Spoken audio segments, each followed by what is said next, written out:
mis amigos y amigas de este programa de Tú a Tú con Padre Willy, y bienvenidos a la temporada 2014 de este programa que ustedes han apoyado, y yo les doy las gracias porque tenemos 1145 seguidores, tanto a nivel de Puerto Rico como fuera de Puerto Rico, y como lo he hecho en programas anteriores, gracias por permitirme estar con ustedes este ratito, porque es algo que ustedes desean hacer, ¿verdad? Esto es una prerrogativa suya. Usted puede cambiarme, es tan fácil cambiar, ¿verdad? Y el que usted se detenga y me deje entrar en su aposento, su cuarto, su oficina, su sala, y compartir con ustedes estas inquietudes, muchas de ellas, ¿verdad?, fruto de ustedes que mandan temas a tratar, es para mí, ¿verdad?, una bendición, y por eso quiero darle las más expresivas gracias por permitirme compartir con ustedes esta sabiduría que no es mía, sino de Dios. Hoy comenzamos esta nueva temporada con algo que sigue siendo el corazón latente de la iglesia, la celebración de Pentecostés. Pentecostés es la fiesta de la iglesia, porque un día como Pentecostés nació la iglesia. Anterior a Pentecostés, el Señor había estado 50 días entre nosotros con los apóstoles, apareciéndose a unos o a otros. Para citar algún ejemplo, por ejemplo, recordemos los caminantes de Emaús. Pero eran apariciones a grupos, a personas y demás. Pero todavía no había un fortalecimiento para poder predicar el mensaje. Sí, había una experiencia del Cristo vivo, había una experiencia y un conocimiento de que el Señor no estaba muerto, que había resucitado. Eso ya era obvio, eso era un hecho consumado. Pero aunque uno no lo crea, todavía con todo eso que yo sabía, porque lo habían visto, había comido con ellos, había entrado, los había saludado y demás, tenían miedo, tenían mucho miedo, ¿verdad? Sobre todo a las autoridades, porque se habían matado a Cristo de esa manera tan atroz, también les podía pasar a ellos. Y por eso es que vemos en algunas ocasiones que en el libro de los Hechos de los Apóstoles nos dice que estaban, ¿verdad?, en el aposento con las puertas y ventanas cerradas por miedo a los judíos. Y en una ocasión como esta, ¿verdad?, ocurre algo diferente, porque en las otras ocasiones el Señor venía, entraba, la paz, como fue el caso de Tomás, ¿verdad?, da una enseñanza, da un mensaje, se deja ver, come con ellos, pero no les da el poder para ellos sobreponerse y salir y ser proclamadores de Él, proclamadores suyos. Y esto sucede, y quiero citarlo verbatim, es decir, en la palabra, en el capítulo 2 del libro de los Hechos de los Apóstoles. Dice: cuando llegó la fiesta de Pentecostés, que es una fiesta judía, todos los creyentes se encontraban reunidos en un mismo lugar. De repente, un gran ruido que venía del cielo, como de un viento fuerte, ya vemos que esto viene del cielo, resonó en toda la casa donde ellos estaban, y se les aparecieron lenguas como de fuego, repartidas sobre cada uno de ellos. Y todos quedaron llenos del Espíritu Santo y comenzaron a hablar en otras lenguas según el Espíritu hacía que hablaran. Por aquellos días había en Jerusalén judíos cumplidores de sus deberes religiosos, llegados de todas partes del mundo. Y todo esto tiene una simbología enorme, porque la iglesia es para el mundo. Por eso nosotros somos cristianos católicos, cristianos universales. No estamos en un país o en un lugar, con frontera. La iglesia es universal. Y aquí ya dice que ese día estaban personas de todas partes del mundo. No hay casualidad. O sea que el día de Pentecostés hay personas de todas partes del mundo, como la iglesia va a ser para todas las partes del mundo. La gente se reunió al oír aquel ruido y no sabían qué pensar, porque cada uno oía a los creyentes hablar en su propia lengua. Eran tales su sorpresa y su asombro que se decían unos a otros: ¿acaso no son de Galilea todos estos que están hablando? Sabemos que los apóstoles, la mayoría, eran de Galilea. ¿Cómo es que les oímos hablar en nuestras propias lenguas? Aquí gente de Partia, de Media, de Elam, de Mesopotamia, de Judea, de Capadocia, del Ponto y de la provincia de Asia, de Frigia y de Panfilia, de Egipto y de las regiones de Libia cercanas a Cirene. Hay también algunos que vienen de Roma. Unos son judíos de nacimiento y otros se han convertido al judaísmo. También los hay venidos de Creta y de Arabia. Y todos les oímos hablar en nuestras propias lenguas de las maravillas de Dios. Todos estaban asombrados y sin saber qué pensar, y se preguntaban: ¿qué significa todo esto? Pero algunos, burlándose, decían: es que están borrachos. Y ahora viene la respuesta de Pedro, ¿verdad? Tiene que ser Pedro, ¿no? Entonces Pedro se puso de pie junto con los otros 11 apóstoles y con voz fuerte dijo: judíos y todos los que viven en Jerusalén, sepan ustedes esto y oigan bien lo que les voy a decir. Fíjate, la autoridad, ¿verdad? Ya tiene una autoridad. Estos no están borrachos como ustedes creen, ya que apenas son las 9 de la mañana. Como diciendo, todavía no están abiertas las tabernas. Al contrario, aquí está sucediendo lo que anunció el profeta Joel cuando dijo: sucederá que en los últimos días, dice Dios, derramaré mi espíritu sobre toda la humanidad. Los hijos e hijas de ustedes hablarán de mi parte, los jóvenes tendrán visiones y los viejos tendrán sueños. También sobre mis siervos y siervas derramaré mi espíritu en aquellos días y hablarán de mi parte. En el cielo mostraré grandes maravillas, y sangre y fuego y nubes de humo en la tierra. El sol se volverá oscuridad y la luna como sangre, antes que llegue el día del Señor, día grande y glorioso, pero todos los que invoquen al nombre del Señor alcanzarán salvación. Y entonces dice él: escuchen pues, israelitas, lo que voy a decir. Como ustedes saben muy bien, Jesús de Nazaret fue un hombre a quien Dios aprobó ante ustedes, haciendo por medio de él grandes maravillas, milagros y señales. Sin embargo, cuando él fue entregado en manos de ustedes conforme a los planes y propósitos que Dios tenía hechos de antemano, ustedes lo arrestaron y lo mataron, crucificándolo por medio de hombres malvados.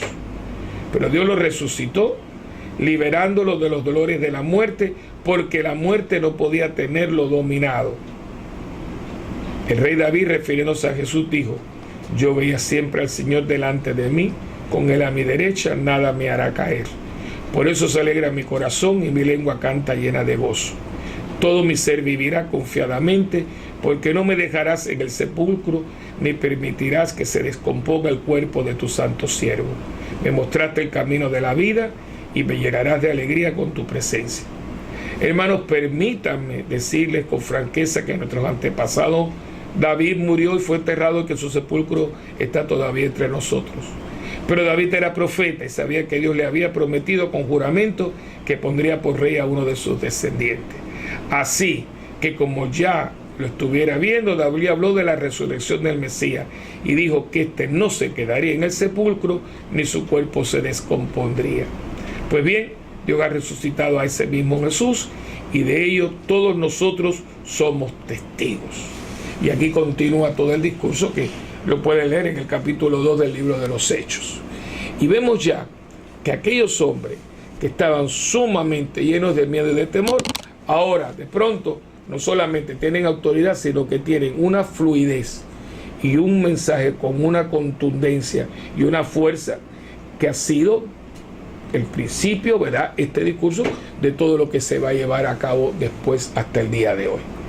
Y yo creo que nosotros en este momento estamos viviendo un nuevo Pentecostés.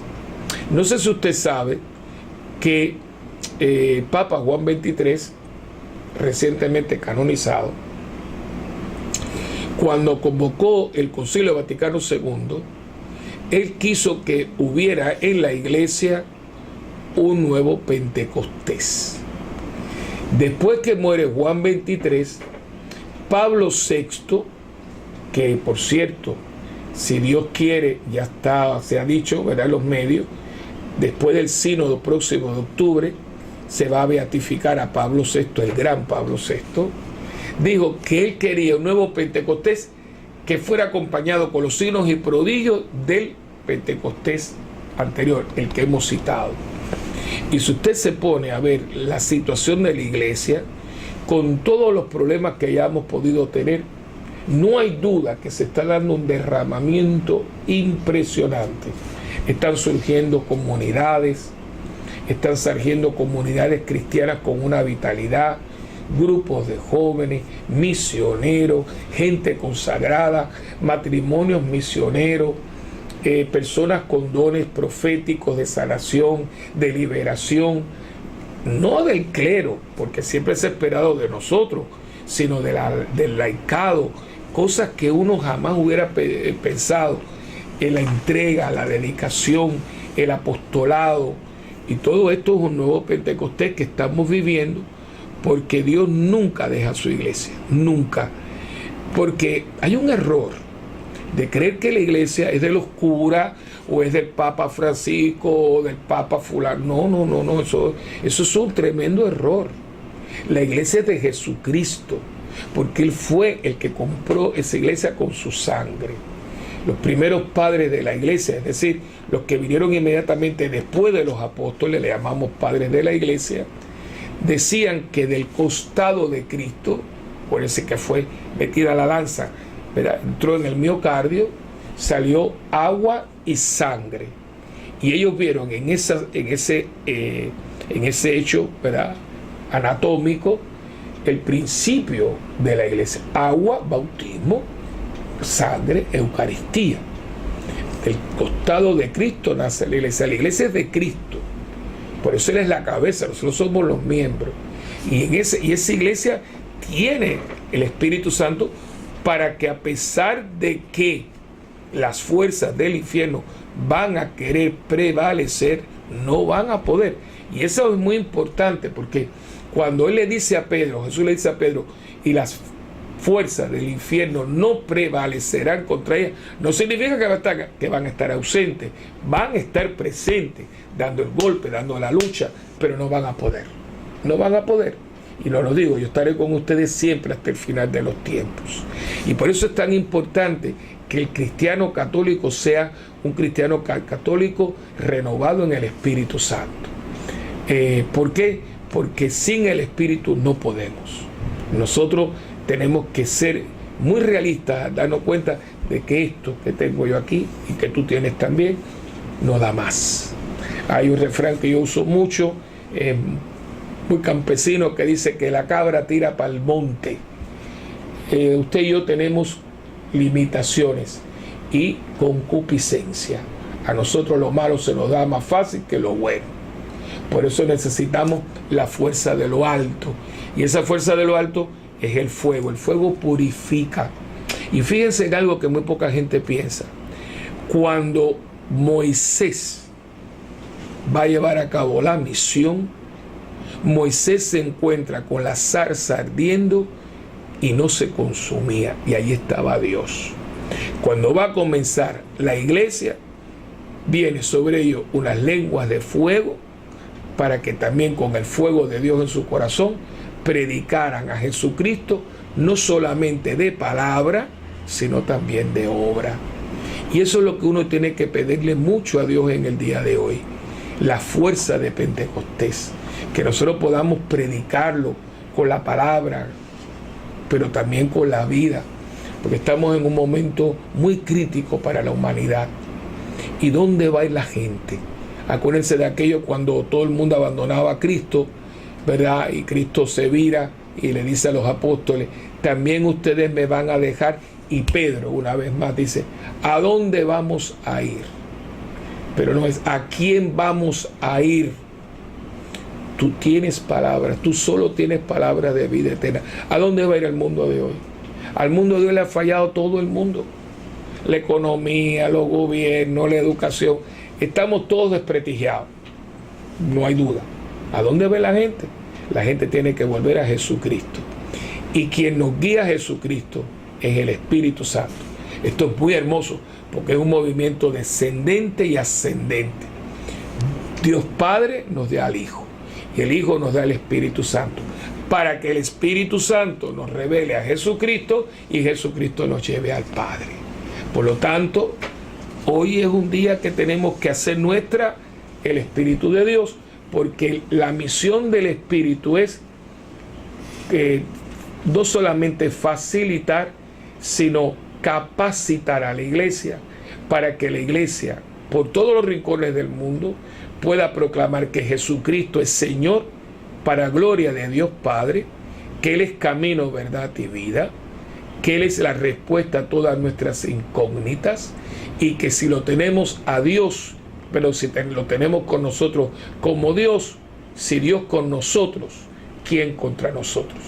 Ven Espíritu Santo, llena el corazón de tus fieles de tu amor y danos el poder para ser evangelizadores de tu amor. Que Dios los bendiga y que el Espíritu Santo nos capacite para ser apóstoles del Señor.